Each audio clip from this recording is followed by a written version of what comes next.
Hey guys, Kid here, Burn One Shadowverse of All channel. As always, bringing you the Verdant Steel's set review. We've made it all the way to Abyss, joined with Prescia and Nova. If you guys both want to say hi. Howdy. Hello, hello. All right. A little short on time for recording this one, so we'll just kind of jump into it really quick. Here is the rating key as always, and then we get our beloved Mono. So Mono is a 2-drop 3/2, evolves for 1, and you can only activate the if you have 5 Machina followers on your field to evo. And then it has activate banish 2 Machina cards from your cemetery, summon an assembly droid token, activate only once per turn. On the evolve side, it gains Storm. And then it has activate pay 2 play points, banish an Alpha Drive from your cemetery, give each Machina follower on your field +2/+2, and rush, and activate only once per turn. And it's a 5/4 on the evo side. I mean, I don't know if there's much to really say because the entire like aggro archetype of this set is built around essentially Mono and Machina in general. It's a really powerful card. If you let your opponent in Abyss, like, you know, you pass turn and you give them like 2 guys left on the board, you can kind of say goodbye to your life pretty soon, as Mono will swiftly come down, have a full board, and then start slamming face with what was left on the board, plus the 5 Storm, plus the +2/+2 that is going to come out. But yeah, I don't know if there's much else to say. If you guys have anything to add? Yeah, I don't really know if I don't really feel like this is an aggro deck. I feel like it's more of a very tempo mid-range sort of deck because you're just trying to keep as many guys on the board as possible until you get to we got to get the Alpha Drive in the cemetery, and then you got to get Mono, and then you got to get Mono. Yeah, so it's not going to happen before early on, and there isn't anything else in the deck with Storm. It's you just want to keep your guys alive so they're still there and can attack when Mono buffs them. Yeah, probably describing it as an aggro deck is my mistake. My brain is just got off work. So no, you're good. Yeah, it is definitely more of a mid-range game plan because if you get some bodies to stick and then you get a pop off, that's like the scary part about the deck. Yeah. I'm pretty down on this deck, honestly. I think it's pretty strong. I just don't think it's like as insane as a lot of people talk about. I think it's another one of those sort of like quest decks where you gotta, get the Alpha Drive and get her, and then also keep guys living in Shadowverse Evolve, which is like, that doesn't happen a lot. And the reward for keeping guys alive already is like, is really high in this game. You're just this is just a win more card to me. It's just, if you have a full board from the last turn, then they all get +2/+2 and you win the game, but you're winning the game anyway. I think this card's fine. I don't think it's like it's definitely not bad or anything. I just don't think it's that good. Or I just don't think it's as insane as it seems, because you read Storm, you read +2/+2, and you're like, whoa. And it's kind of low costed, right? Because it's basically a 4-mana 7/6 Storm, after you complete the quest, which is finding 2 specific cards in Shadowverse Evolve. So however hard you think that is, which I think it's pretty hard. Well, here's the thing about this deck, is that it generates a ton of the little assembly droid tokens. So when they're and those are just little 1/1 guys. So you try to get a lot of those on the board, and your opponent has to be like, oh, do I waste my resources getting rid of these tiny little guys? Because if I don't, then when Mono Gunna comes out, she's gonna make them bigger, and they're all gonna be able to go face for more damage. So that's kind of where I think this deck is where the strength really is that it can turn those smaller things into bigger threats. Well, I guess my thing about that is, like, we've seen sort of decks like that in the past, but that is almost like not even like, there's not like a decision making there, because it's like, if I don't kill these things, I lose the game. But that's the only way they can win the game. Like, the only way they can win the game is making things live. Which is not the game plan I'd want to be doing in Shadowverse Evolve, and I think is a pretty weak game plan, especially because you can't like evolve twice in this game. Like, where if you could, like, play 2 monos out, and that's the end game is 14 damage Storm, but you can only evolve her once, a turn, and you still have to find the Alpha Drive. I don't know.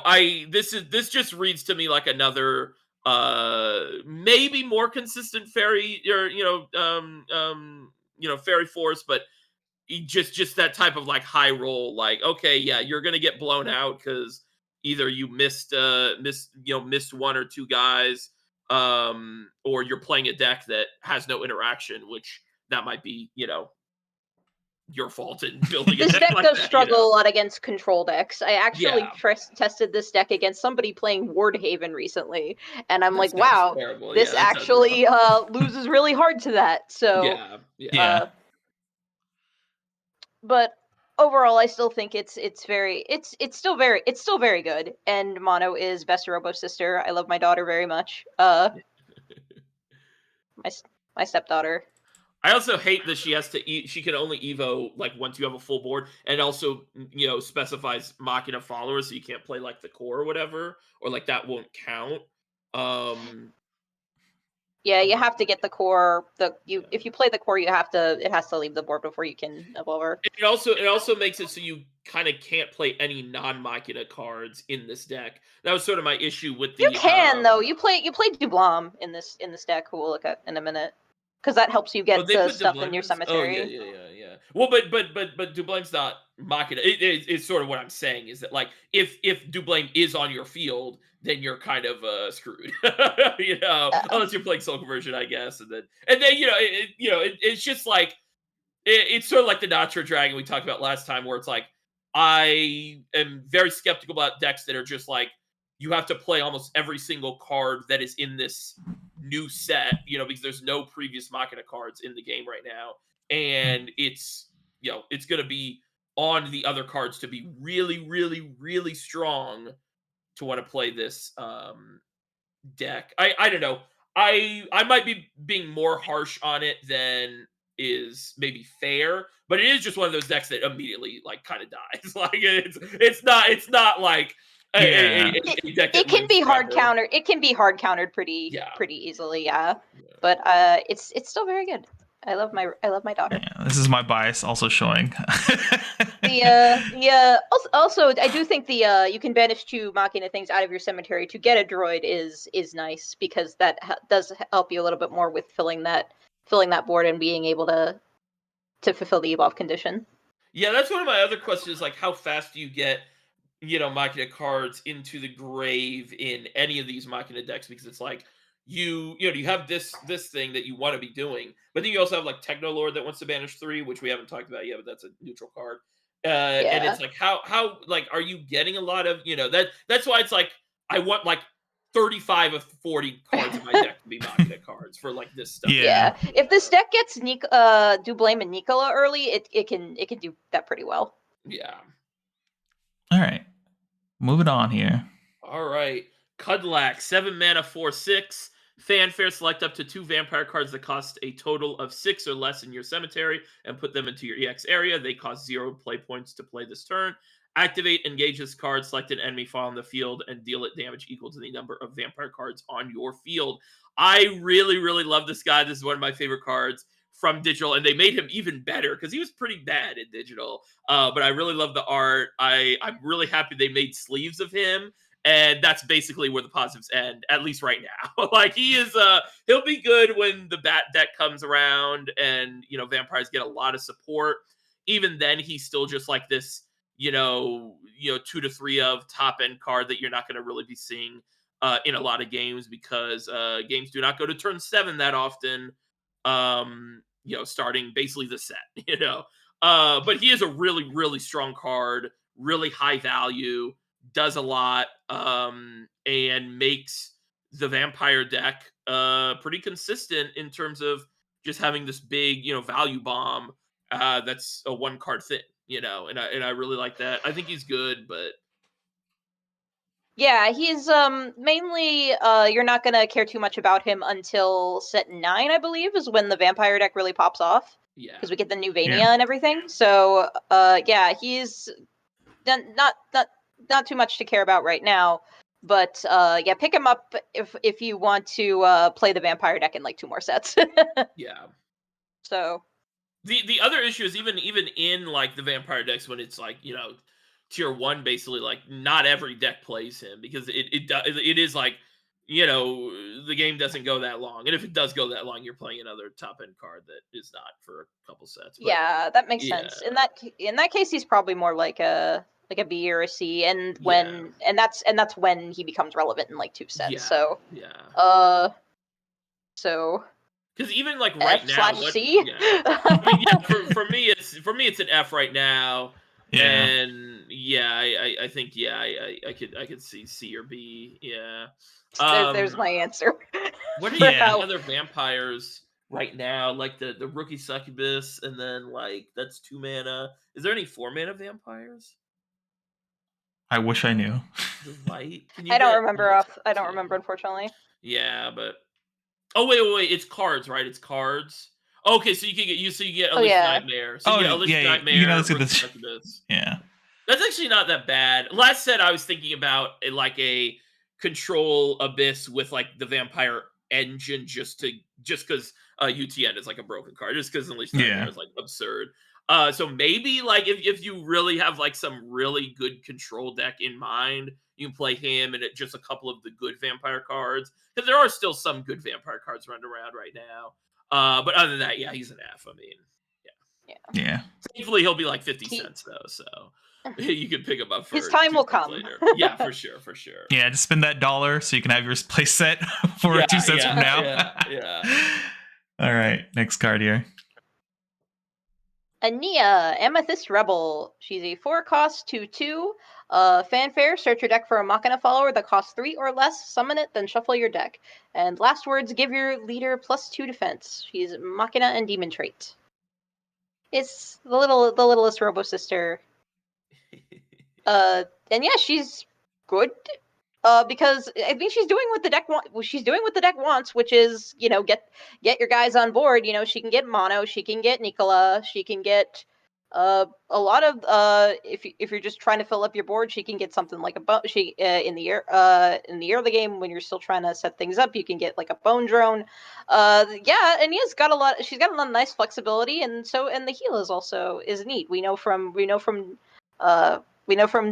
that don't underestimate that little heal. It's so just pretty much only good things to say about Aenea. She's not like the star card of the deck, that's mono, of course, but she's the support the really good support that she needs to be. Yeah, she's definitely a key piece to the deck, and like you said, it's very good that like you can do things like play her, summon mono summons a droid, and now you had 2 things left over from last turn. You have a full board, you can pop off that turn if you have the play points to do so, which is really nice. She's just a very good key player of the deck to like, threaten certain things and set up your board and everything. So yeah. The worst thing is like she's a 2/2, right? Which kind of sucks, but like I think you're just mostly playing her for like those key turns of like, you left 2 things on the board. I have Alpha Drive in the grave.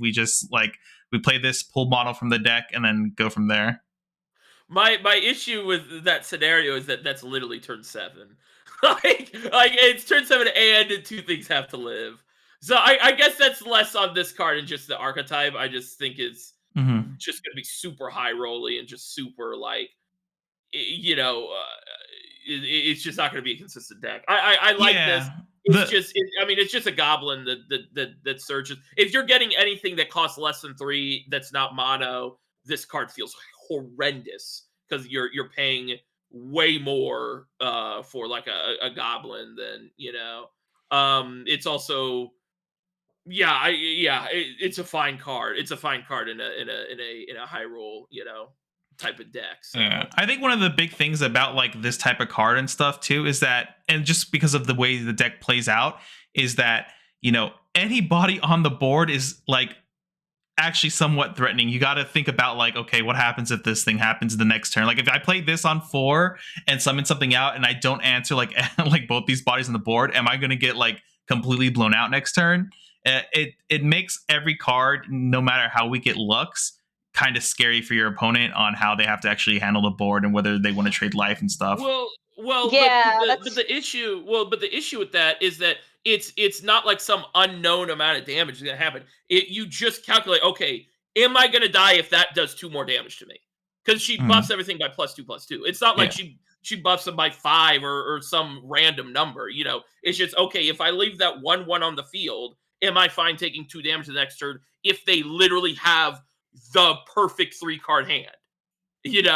That's my issue with the deck. It's not like, okay, if they have the perfect 3-card hand, they just auto win. It's if they have the perfect 3-card hand and 2 things live, and it was the correct 2 things, and I have the alpha drive in the grave, we're cooking. Yeah.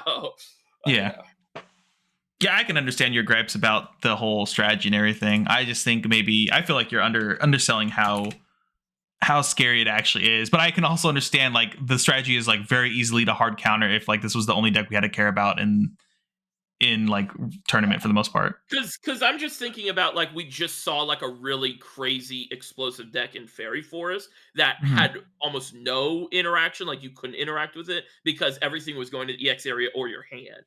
Yeah. This deck is completely different where every damage that like can happen outside of the mono coming down from hand is on the board. So you can just, okay, I'm gonna play 3 surefires and 3 snipes in the deck if this deck or if this deck is really popular, and that's pretty bad for this deck. Yeah. If you run into a deck that has any amount of removal, I can't imagine this deck functioning well. No, yeah, I think like we said earlier, it's a deck that will lose very hard to a very hard control deck. So, but I don't even think you need to be very hard control. I think you need to have snipes. I think Sword should just completely destroy this deck or the Naruto Sword deck because we saw it just gets like 2 to 3 random removal cards while still playing on its game plan. Like that's not even a hard control deck, So I'm not sure. I don't know. I'm not sure Sword is kind of a control deck because we were talking about how it's like, oh, you control until you get like your Miscelena combo with the big damage. Still turn 6. Yeah, I mean, kids saying like hard control, like Aegis, or like I assume no, yeah. I mean, yeah. I don't. I guess I shouldn't just say like the most hard control, like 100% to the game plan.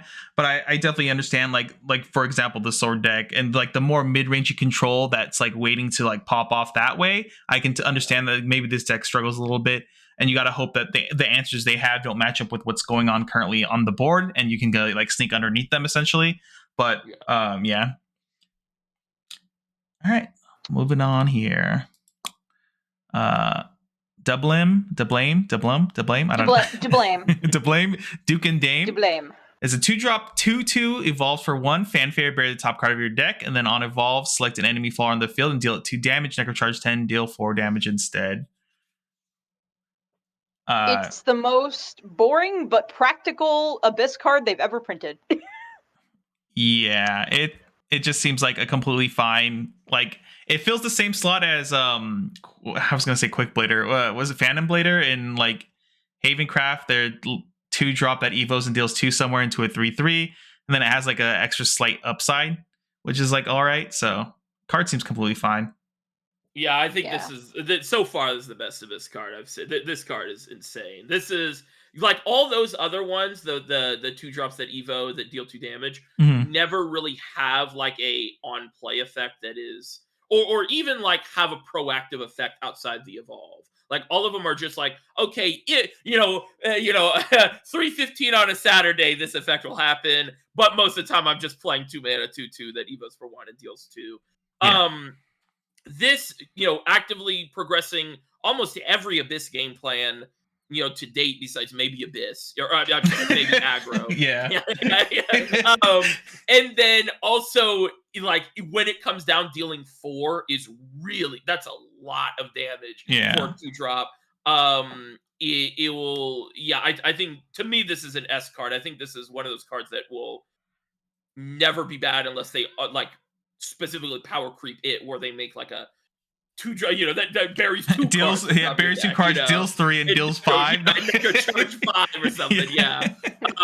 Because this card to me just like anytime I build an Abyss deck till the end of time, I'm just gonna be like, okay, I want to just put this card. It almost reminds me of a Lily a little bit. Just because it's like, what, you have to give me a really good reason not to play Lily in every Forest deck, and you have to give me a really good reason not to play Doublame in every Abyss deck, unless I don't know. Yeah, you got to give me a really good reason. So I think this card's insane. Yeah, they just go in every single deck. I don't know if that makes it meta warping in particular, but it's just like why. So I'm gonna go with A because I don't think it's like it's not like it's not like suddenly the meta is gonna be focused around this card, this archetype because it's it's not part of an archetype. It just goes in everything. So for that, I'm gonna say it's an A. But yeah, it's like No, yeah. if you're making an Abyss deck, this is probably no matter what Abyss archetype you're building, this is good for pretty much all of them. Yeah, it's a card that like when you build your first, like when you're building the skeleton of the deck, whatever deck you're building, you just like throw 3 of these in and then go from there, and then decide whether you actually need this effect or not. It's just such a powerful like 2-drop card. Like I agree, like Prescia, like this is probably like if we didn't define S tier as like it changes the meta or anything like that, I would agree this is S tier. But yeah, just throwing it in A tier because it's just a really powerful, strong single card that is you just consider every time you build this craft. I think maybe it's like changes the Abyss deck building meta. I was gonna say I'm giving this an S because I think the only way, in my mind, this is just my opinion, mono would be good is because this card exists. Because it's like and I would apply that to other business, but like to me right now we've just seen a bunch of mid cards and then like this insane card in this class that works in the game plan that's like this mid-range thing. So that's why I think it's S, because it's like I think this could make this deck actually good. I have seen mono builds that don't run Doublame, and I'm just like, well, I guess you don't have to, but why wouldn't you? This card, because I've tried it with and without. I'm like, when I play it with it, I'm like, oh, why isn't this? I should this should be one of the first, even though it's not Machina, it still should be one of the first things you include, because having that removal and getting bury those cards early on really helps you with possibly being able to get that the alpha drive in your cemetery early on and get enough, just get everything going so much faster. I just feel like this makes the mirror match abysmal. Like I'm never playing this deck. Like I'm never playing this deck. This mirror match has to be abysmal with this card, where it's like, oh I milled mono and killed your turn 1 or 2 thing, and oh I don't have Doublame, and that thing's just gonna eat 6, or I'm just gonna eat 6 damage. Yeah, I don't know. All right, moving on here. All right, Alpha Drive. 1 mana, choose one of the following. Select a Machina Father in your cemetery and add it to your hand. 2, select a mono Garnet Rebel in your cemetery and summon it. That's pretty good. One mana, get the mono back. I think my issue is that you have to have already played it or mill it from the Doublame or one of your other mills cards. Or whatever, yeah. But I also haven't seen because all the Natter cards, we have like the trees that draw discards, so it's like we haven't seen that much with Machina yet, where you're going to be able to like set this up, like if you have the mono in hand, just discard it for like a some effect and then play it for 1. And this is obviously also the card you have to find to get the mono ability to buff everything. So this is a really important card. I guess I need to see outside of Aenea or Aenea, how you say it? I need to see like a hard just like tutor for one of Machina or Machina, or just like mono and Alpha Drive, for me to like think this deck can function, because it's like it's just another just complete the puzzle, complete Exodia decks to me, because it's like how are you finding this card in your 40? I don't know. You just be a good player and draw it. Yeah, exactly. I'm gonna play this deck. You do have tokens, and then you have stuff. Well, you have things like the what do you call it? Soul conversion. So if you have like a little droid, you can you don't need it on the board, because you're still you're still looking for your pieces to and then because it doesn't make sense to set up the board before you have you're ready to go with the combo, because then things are just going to get removed by the time you get those things. So if you just have like a little droid, you can just soul conversion it and draw with that. So that's nice. It's not like you have to to get rid of something on your board that actually matters.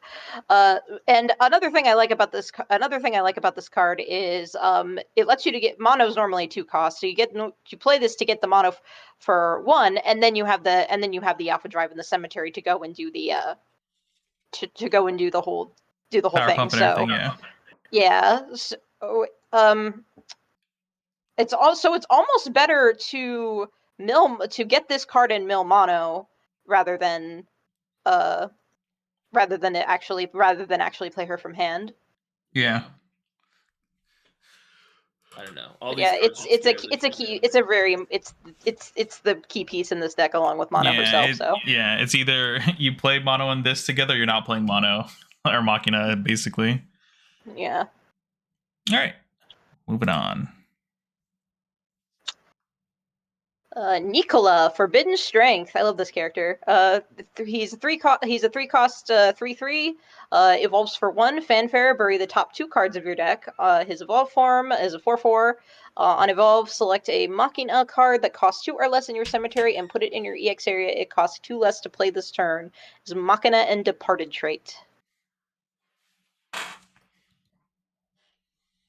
So I think Nicola is just as good, if not better than mono, because even though he's not what wins you the game, he indirectly can be kind of what wins you the game because of he's got the mill for 2. You can evolve him to the only downside is that if you evolve him to get out of mono, then she can't evolve because you can't evolve them both in the same turn. Yeah. But what's really nice is that when you can if you mill his spell, which actually can we take a look at his spell? Because the thing you're really meant to get out with the play a thing that costs 2 for free is his spell, which is Forbidden Art. It's a 2-cost spell. Select an enemy far on the field, deal 4 damage. If there's a Nicola Forbidden Strength on your field, deal 6 damage instead. Also Machina Departed trait. Mm-hmm. Yeah, so you get him out, and if that's in your cemetery, you just deal 6 for free. Which is the only other, which is similar to what Mistelina does, so you know that's good. Well, this one doesn't say store. Yeah, the only bad thing about it is that unlike Mistelina, he doesn't have storm. So, yeah. I like that you really love that you can get him off of Aenea. I do that a lot in my test games when I need to both build a board and get stuff and remove stuff. Is I play Aenea, get Nicola, evolve Nicola, bingo bango bongo. Yeah. This card's. I like the berry too. I like that a lot. I think that adds more, semi-consistency to the deck than what I was seeing before. Yeah, for sure. That was my issue. We were talking about we've had soul conversion for every set ever, and Abyss has still been the least consistent class. And at least for this archetype, it kind of doesn't matter if stuff's in the grave or in the hand. You'd rather just have the stuff in the hand because if mono's in the grave, you have to have the Alpha Drive, and that is a little scary. I guess you can play this I guess it'll with this card it'll kind of end up being fine, but if I have to play this to Evo and get a Alpha Drive or a mono back instead of getting the Forbidden Art, this card feels really bad. And I feel like that'll happen sometimes. So yeah, I don't know. I'm just still down on if you don't get the Forbidden Art with this guy, he's just very meh. He's just very fine. Yeah. I still like him because I think everything he does is basically on game plan, and you get the extra payoff of I got to do 4 or 6 damage with this spell that you're most likely going to be playing anyway to help control the board. I think you hit all the key points to it about all the consistency and stuff. And then at the end of the day, yeah, getting having to get an Alpha Drive or something off of this guy probably feels bad because then you basically have to wait another turn before you can really do anything anyway. If you're getting mono or Alpha Drive off of this. But other than that, it still also helps you build a wide board on 3 play points and an Evo point. Once again, kind of threatening hey, if you're not careful, I could happen to just pop off next turn. So I really like this guy a lot. He just seems like a really solid card all around for the archetype as well. I almost want to rate him S just because I think there's not one bad line of text on this card.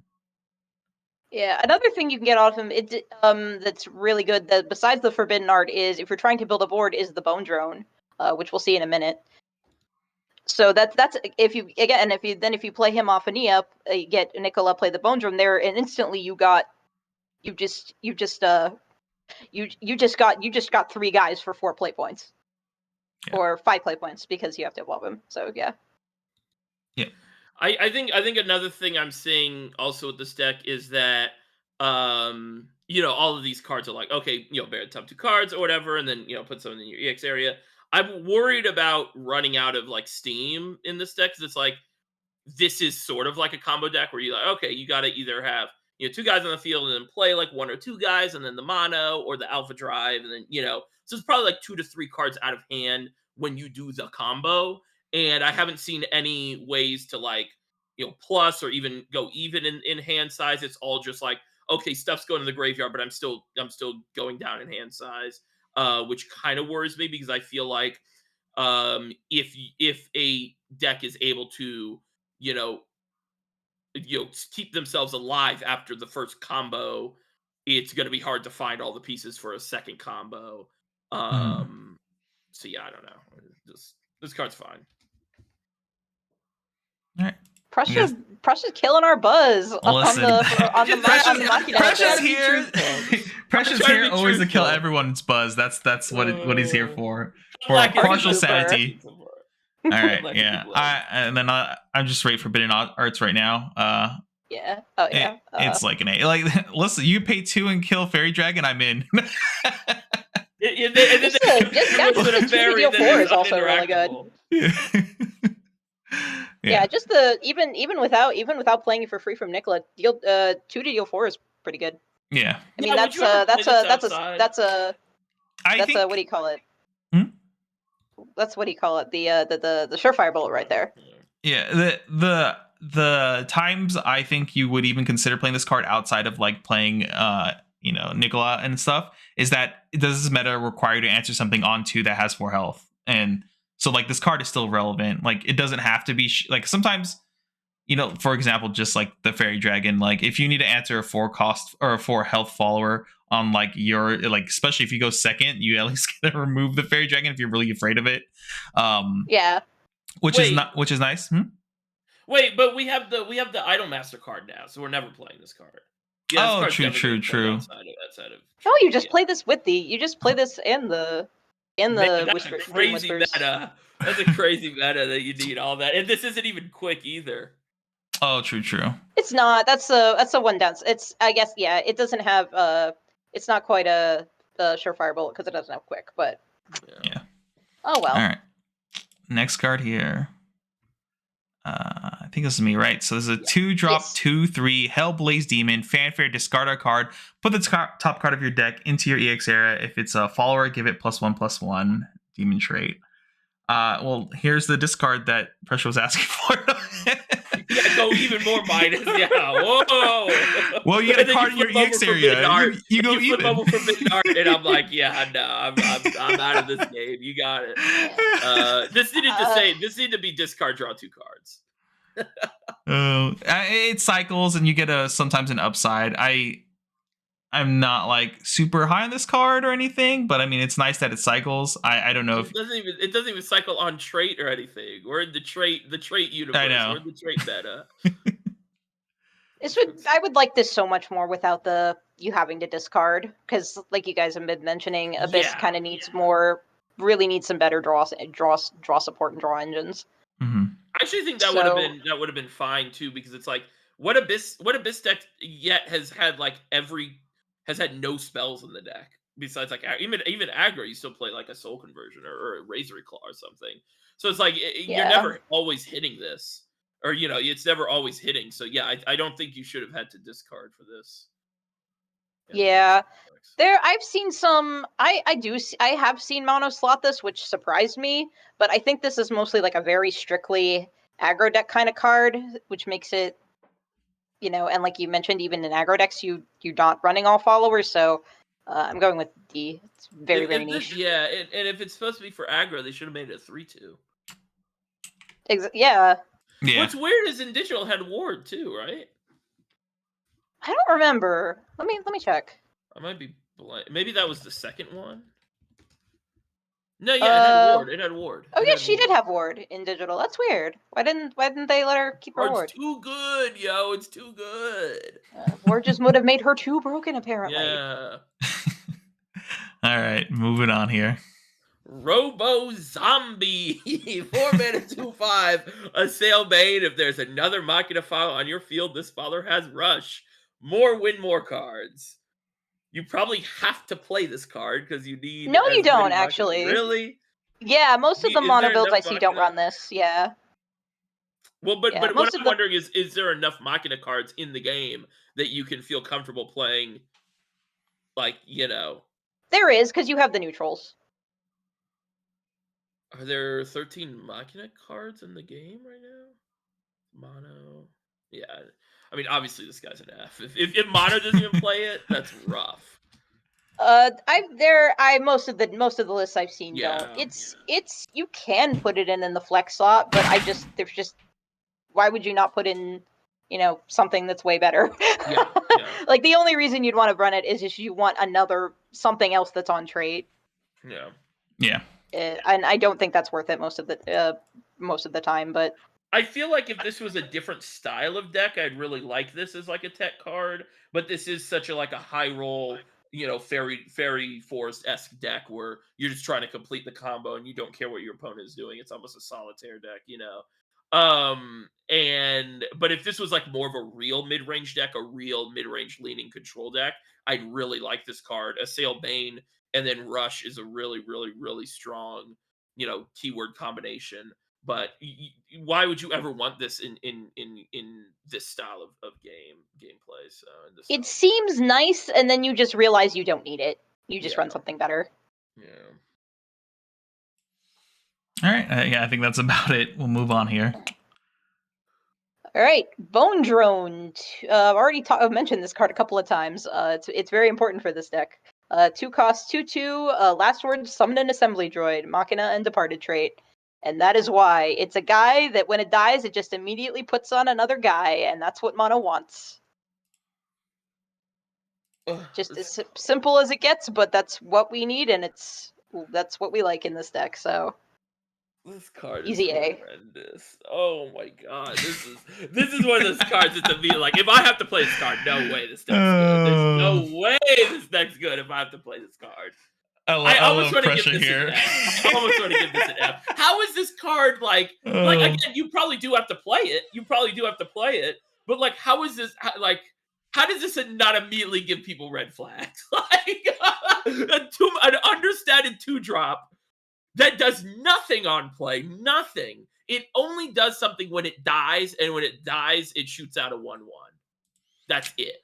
It's just the fact that it's on trait. It's sticky in the sense that if it gets removed, they have to remove whatever's there again. If it helps you like keep the board state going, and everything like that.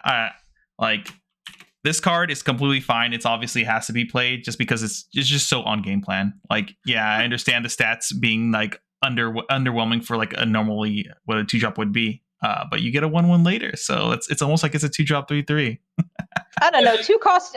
I don't understand people saying 2/2 is understated for that's understated for a 2/2 because or understated 2/2 is understated for a 2 cost because that's just been Shadowverse's thing for the longest time. Is 2 cost 2/2s is always like some of the best cards in the game are 2 cost 2/2s. So in digital, in physical, it's always been 2/3 or 3/2. Like Fighter is a 2/3 in physical. Yeah, but Fighter doesn't do anything else. So but like every card, like we look at the Hellblaze Demon, like she's a 2/3 and has like a quote unquote positive effect. Like this, so my issue with this card is that it has a positive effect only if you're playing in this archetype, and most of the time we've seen cards like this be base stats. Like we've seen the Tree Ant is a 2-mana 2/3 that gives you a tree and gets the heal and stuff. Referencing stuff we've seen from the set. It's not a 2/2 because you're never playing it outside of the trait, outside of the that's a good point. This guy could be a 2/3. I also like the other thing about this whole deck and everything that I'm just confused about is like what does this card do? So you played on 2, but you're never even close to mono at that point. And then if you're playing it like before the mono turn, you're like you're just spending 2 mana for like this setup, and again, like it's literally going to get looked at and die, and yeah, Well, you you get kind the of need 1/1 that because you need to. Well, the thing is, you play one copy early to get Machina stuff in the cemetery, and then you play another one later on when you're doing the mono setup. But like, why don't you just play like? I mean, there are no better 2-drop Machina, I guess. But like, I don't know. The other thing I was getting at was that like, if you play this like on the mono turn as like a board fill or whatever, like because you need just an extra body, it's also bad because like we said, you're not going to be able to get back to the mono turn again. Like I would be shocked if this deck can pull off the combo twice. So I don't know. Actually, no. I'm sorry. I gotta give this an F. I gotta give this an F. This card sucks. This card sucks. Ooh. This card sucks.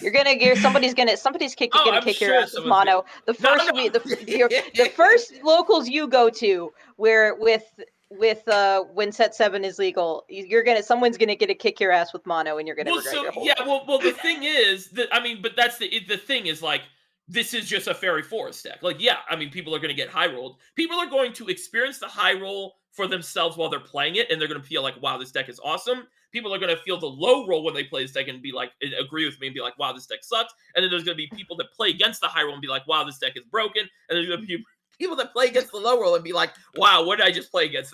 That's like the worst deck I've ever played against. Like, that is how this deck is. So yeah, I probably will lose to it if I even play this set. But like, that's just how this game is because it's not best of 3. There's no side. It's all right, Pressure. Every time I low roll with this deck at locals, I'm going to look up at the sky and shake my fist and be like, why would Pressure do this to me? Just don't play this deck. This deck is terrible. This is a terrible deck. I know everyone loves mono. Like, that's why this deck is popular. It's because everyone loves mono. This deck sucks. Oh, all right, let's move on here. We got here a 4-drop 6/6 Berserk Demon. Evolves for 3. Fanfare, deal 3 damage to your leader. We got some Sanguine activators here. On evolve, select the 2 enemy fallers on the field and destroy them. Okay, at least the evolve effect is, I guess, worth 3 play points. So this is a 7/6. It becomes an 8/8. Yeah, this is a card, dude. This is a sick. What is open it? 8, sick open 8 card. Yeah, that's what I was going to say. Open 8, busted. This is a card that 2 for, or actually 3 for ones, because they're going to have to do something about this 8/8. This is what they call in draft a bomb. I actually like, you guys are memeing and stuff. I mean, the same logic we're putting with mono, this card is good because if it lives, it's insane. Well, to be fair, all you have to really do is evolve it, and then it's kind of insane. Either like the downside being that you take 3 damages, it can be an issue. But I don't know if there's that's any not a downside in the deck you're playing it. I guess, yeah. But at the same time, I don't know. At least right now, this is like the type of card that's like it comes down in like a control-y deck. I feel like the most is like what you want it to be in. Really? I mean, like, it just seems like such a powerful, like, it comes down, it answers 2 threats immediately, and you're left with this 8/8, and your opponent's like has to be like, oh, well, now what the hell do I do? It's also this could have a place in Control Abyss. Now that you mention it, honestly. I mean, just remove the fact that it evolves. It's a 4-mana 6/6 in aggro. And if we're using the same logic with mono, if you go Pelt Warrior on 2, Gravy on 3, and then they both live because everything's living in this meta where mono's really good.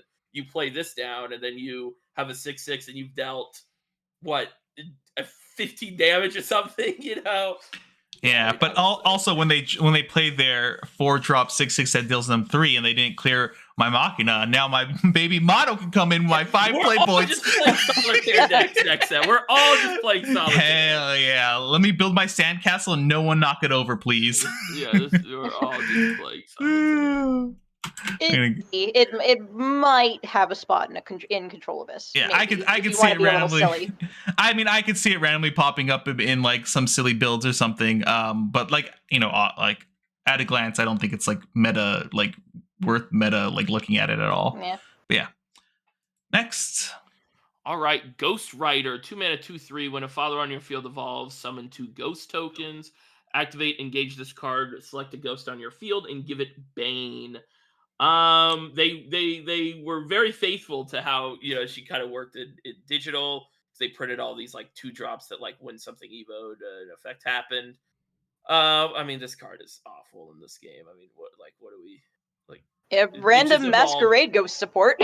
Yeah. And also like shout out to the Ghost players out there. Yeah, it also just Evolve just doesn't really like work the same in digital. So like they should have probably maybe changed this effect a little bit. Like it should have been. I mean, wouldn't it? I guess that wouldn't really work well. But like maybe they could have done like when anything evolves, summon ghosts and give it wards. So like if you could play this as like an anti. Your opponent goes into an evolve turn and they.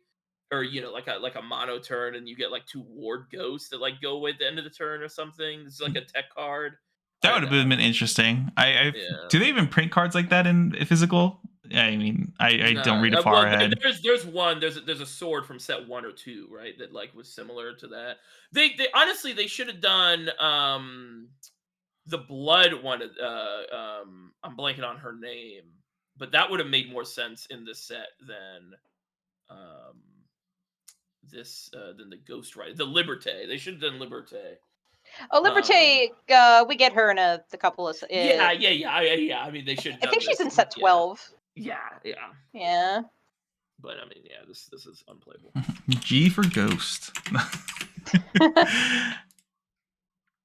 Yeah, it's a little better than the Mischievous Zombie, which was another Masquerade Ghost support in set 3. But like that card was bad too, and this isn't really that much better. So yeah. Oh, there we go. What have they done to my boy here, Sanguine Core? Where's the +10 health? Didn't know about this card until that's how we did the throwback rotation. Stream was crazy. But yeah, 1-cost amulet, Sanguine Core. Fanfare, look at the top 2 cards of your deck. You may reveal a Machina card from among them and add it to your hand. Put the rest on the bottom of your deck in any order. Activate, engage this card, bury this card, put an Assembly Droid token in your EX area. Activate only if you have at least 5 Machina cards in your cemetery. You run at least 2 of these in mono just to get extra, just to search more of your stuff.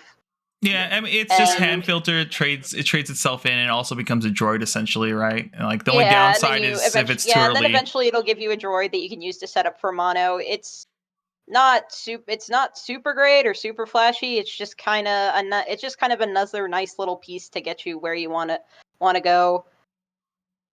But yeah, it's very sad. And in digital, this card was pretty wacky because it could it was like you played it, and then when you evolved, you healed 10. It was wild. I loved it, but yeah, this is much more boring.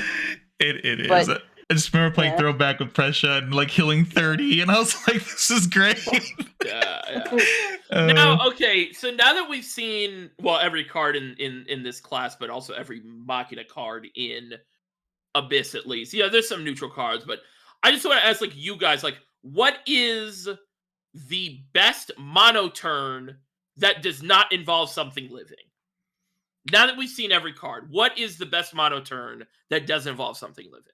Listen, I haven't thought about that far ahead, okay? I'm still living in the moment. That's my issue after we've seen everything is there's not a single good combo that I can think of that is good in the current atmosphere of our game, the current where we're at right now in the meta, that is good unless something lives. And yeah, something can live, but it's weird to build an entire strategy around something living when we've had equally consistent strategies, very forced, where you cannot interact with them at all.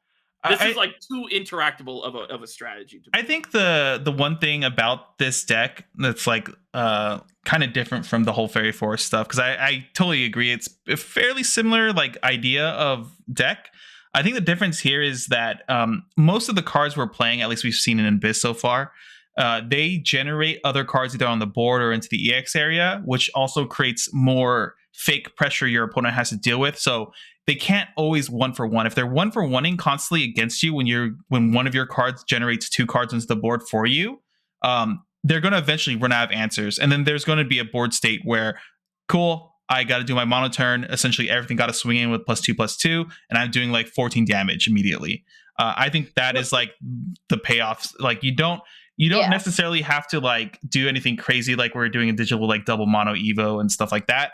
It's that you get some chip damage in, and then eventually they're going to run out of answers. Obviously, if a deck you play against is tuned better to just like answer like boards easily with 1 card, then you're just going to lose the game. But it's the fact that it forces your opponent to have to keep paying resources into the game.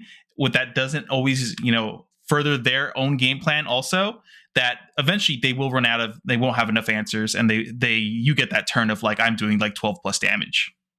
Yeah, the main thing is you just keep playing guys, you keep pressuring them. They have to keep clearing your board, otherwise that's how.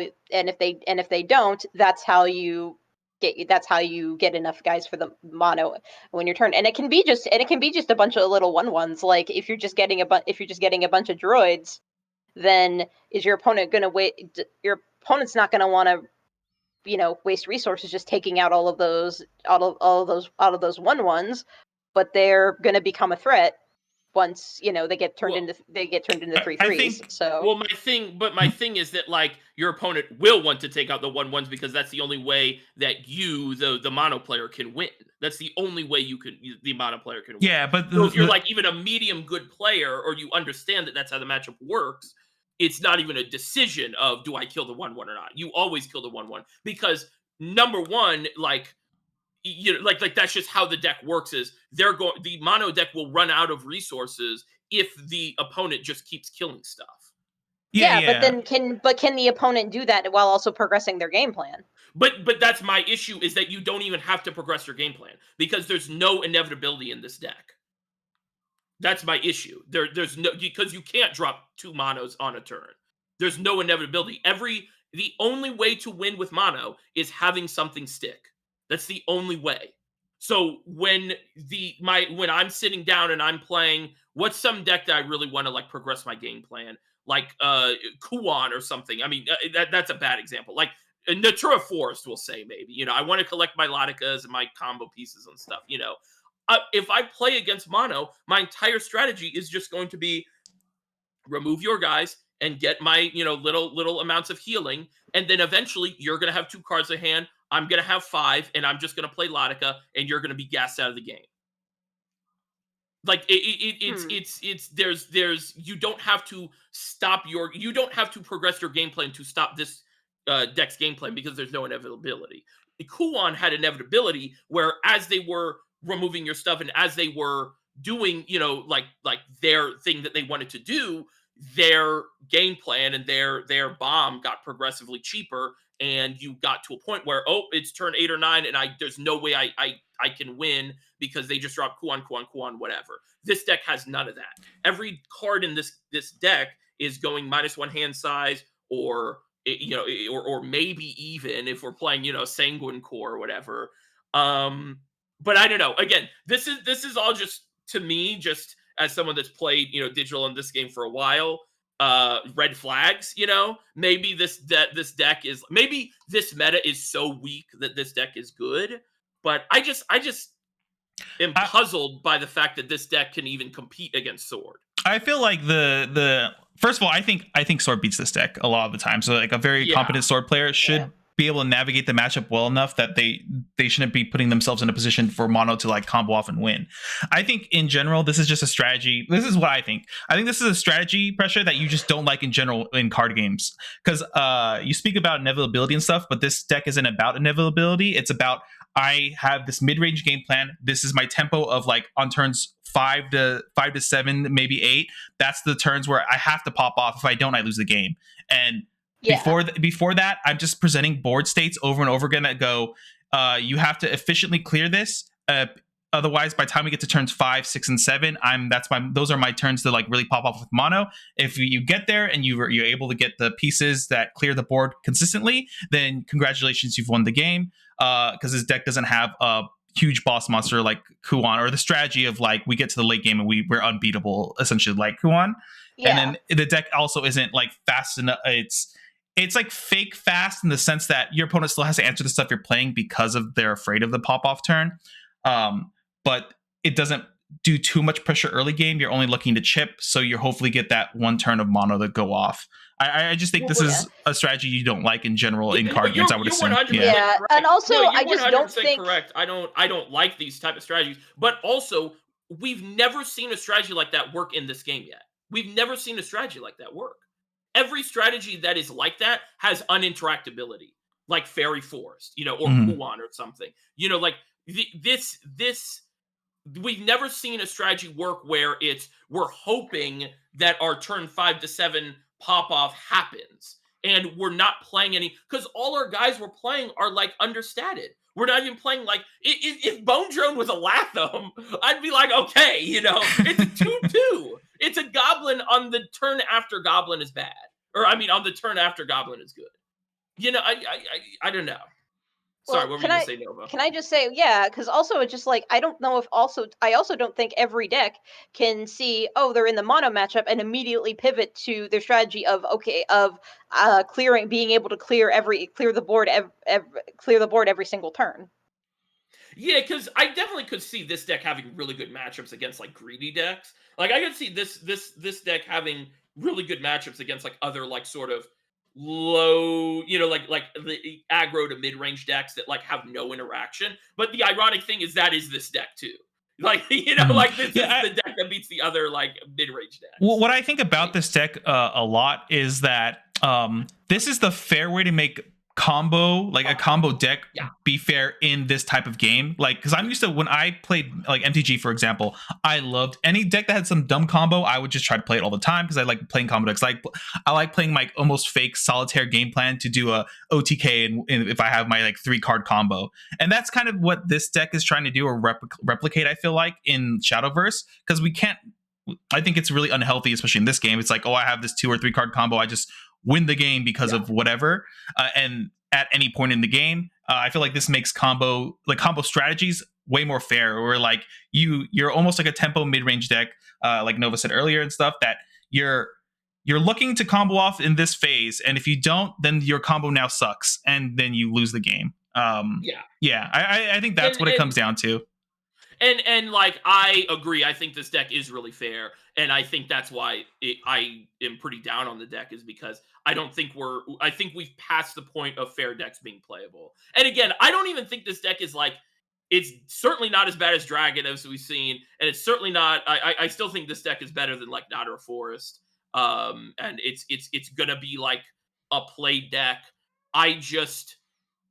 There's a reason it like died immediately. There's a reason it just stopped being played pretty fast. It is because it's just the new version of the like kind of high rolly,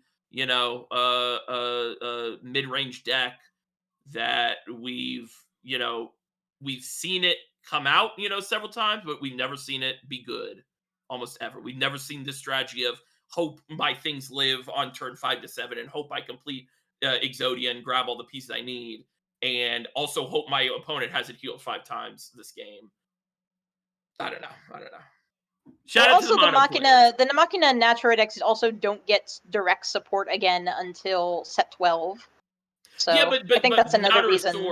But Nodder Sword is good like forever. I mean, those cards are broken, but like that's sort of like, because they don't ever get support. But there's a lot of decks that we've seen that don't get support that are good for a while, like Kuan, but that's a broken deck, and that's sort of my gripe with this. This deck is, like it's fine. You're just like, really, this is a flash in the pan really for you, right? It's like it comes and goes immediately. Like, it's gonna be relevant for a bit and then disappear and stuff. I do think that like I've heard different things from like Japanese players where like some people think they thought like they undervalued mono a lot in that meta, and the meta would have been more monocentric if like people realized a little bit sooner and stuff like that. But also at the same time, I've heard people be like, mono just kind of folds to like certain things like you're alluding to, obviously, like more of the control-y like matchups and stuff like that, or the inevitability stuff like Kuan and things like that. Yeah, what really quick too, was this was the tournaments when they did trios, right? Yeah. Too, which made things also very weird because I think Mono was essentially on every team and so was Sword, right? And Mono was definitely, I don't think Mono was on Every team. Okay, I just remember like there was a lot of Mono representation in trios. So like I think the stats also we have during that time changes a lot of like when I watched that tournament, I think it was with you actually. It definitely probably changed the stats and everything and how people interpreted that meta because we'll be actually playing in a single deck meta instead of like trios for this set, unlike Japan. I mean, I think that's the other thing is like like I'm sure there's gonna be a lot of comments that are like, what are you talking about, whatever. This is a game where all I can do is like all any of us can do is talk about like our ideas about like how the game functions and apply that to card reviews. This game is best of one. Literally any deck can go 3-2 in top 8. Like that's just how it works. And yeah, this is a competent deck that has a game plan, which is pretty good compared to a lot of other decks. So yeah. Well, I like it, and I'm gonna play it. As will I, because I got a sip for my girl. I didn't even rate this card. I gotta start investing in Abyss because come set 11 we get Ashildrig and Ilgano, and they're who they're who I'm sipping for. So Ashildrig's really cool. That's a card. That's a card that does a lot of stuff. That's a card that does a lot of stuff. I'm so excited. Maybe I'll read the neutral card. I mean, I've read all the cards. Like I mean, I know like vaguely, or I know pretty well what a lot of the cards do. But like I'll reread Technolord and be like, okay, this deck is absurd.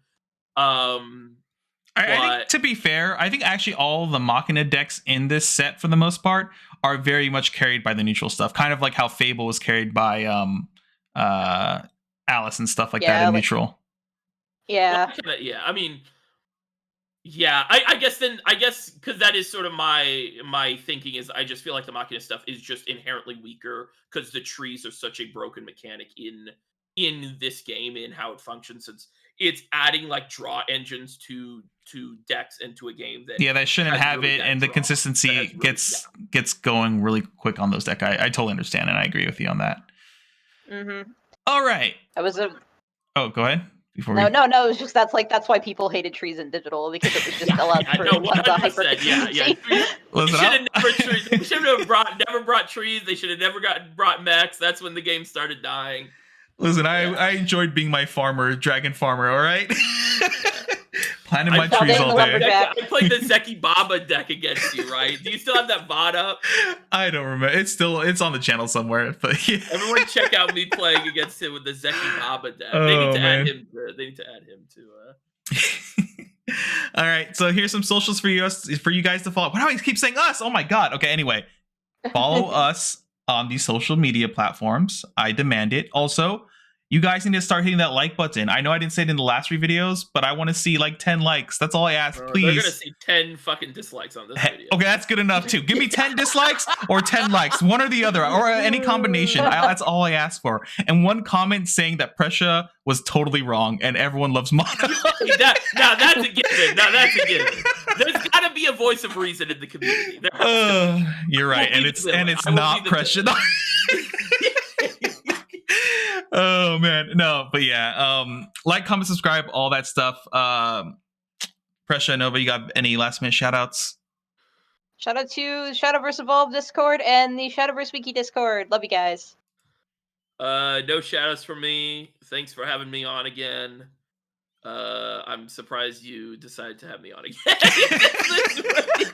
You're gonna get a lot of listen, I appreciate both of you for showing up, especially you, Pressure, always coming along to be the punching bag for the comment section. No, we're good. Kit and I are gonna go on our mono party boat, and you're not invited. Yeah, no, I got you. Everyone, send me I don't know, send me like the Haven and Nado 4 stuff, and I'll play Kit in a best of 5 with Mono or something. That'd be actually pretty fun. And then I'll throw every game like, see, Mono was good. Maybe we should do something like that. We should do that. You have like a deck you absolutely hate. I have a deck I actually like. We'll do a best of 5. That would be pretty fun. I'm have to play mono. And you give me the deck to play. Man, if you Oh, that'd be cool. Yeah, we should do that. We should do that sometime. Yeah. We'll figure it out. Yeah. All right. Yeah. With that being said, guys, hopefully see you in the next video. Later, everyone. Bye-bye. Bye-bye.